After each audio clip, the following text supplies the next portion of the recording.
Ćao, u današnjem videoklipu pokazat ću vam kako da promijenite ikonicu na nekom folderu. Pratite me, veoma je lako.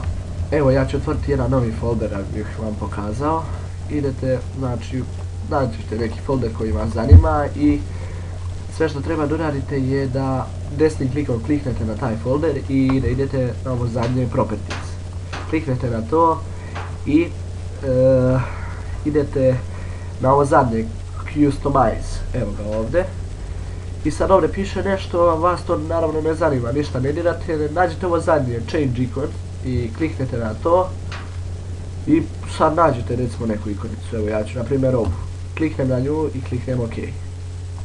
I znači ovdje se pojavila slika te ikonice i kliknete opet na OK i evo ga.